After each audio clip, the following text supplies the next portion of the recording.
there's no replacement for the sense of community you get when you're doing theater. And at this scale, the stakes are so high, so you feel the onus of honoring the tradition. And I like that. I like feeling a deep responsibility to do something right.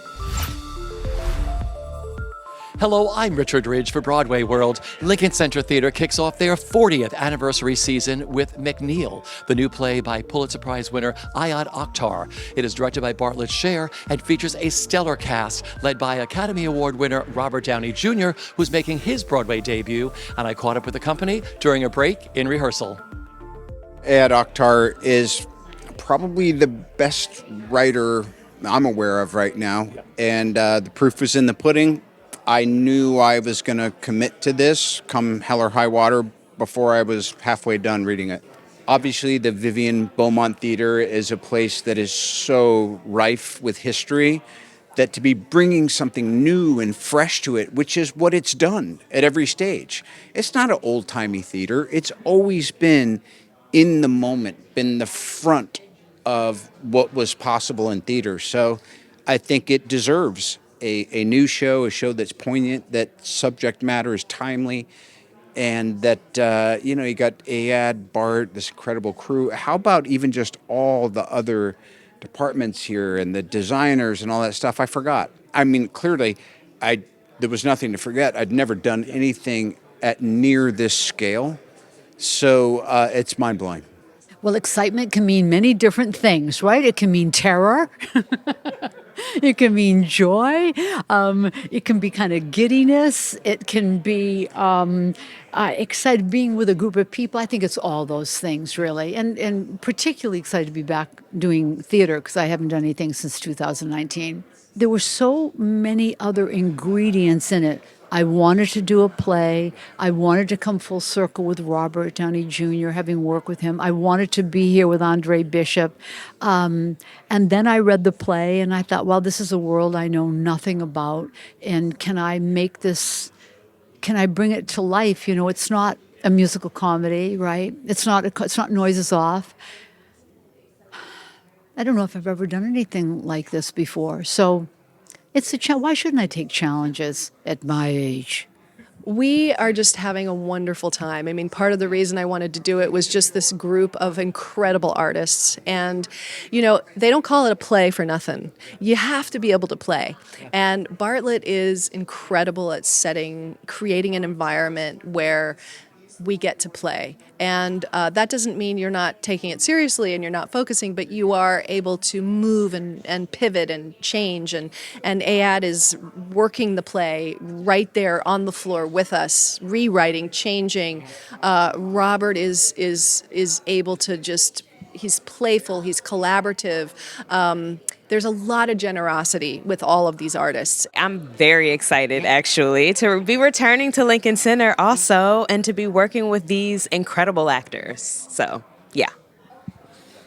Shitting my pants is what I am.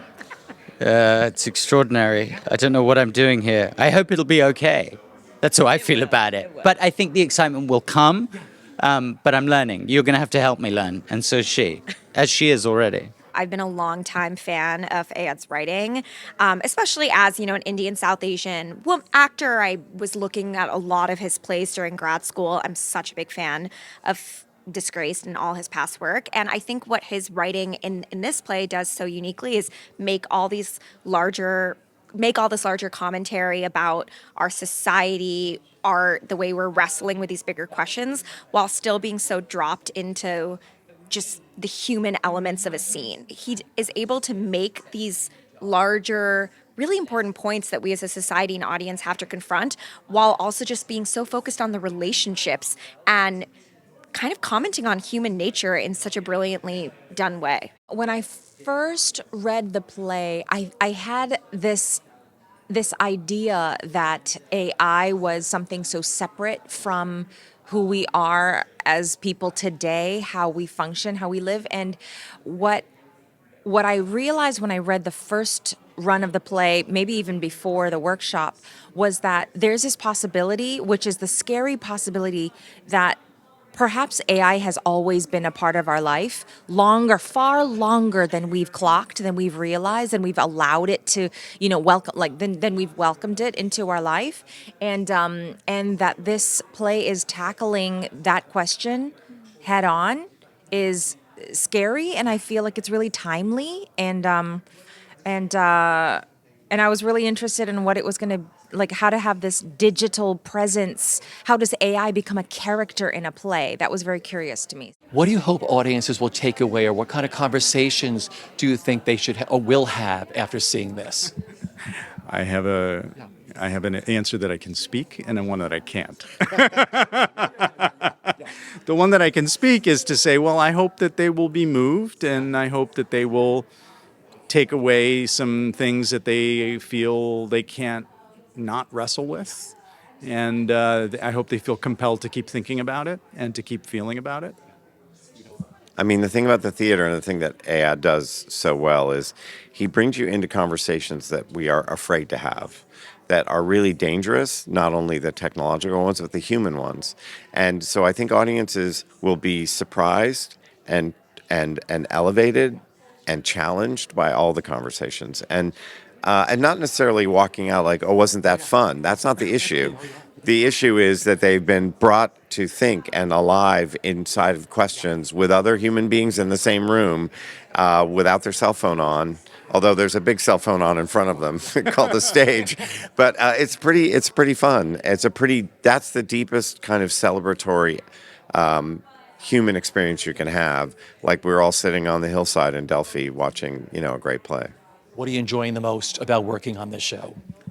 The community. There's no replacement for the sense of community you get when you're doing theater. And at this scale, the stakes are so high, so you feel the onus of honoring the tradition. And I like that. I like feeling a deep responsibility to do something right.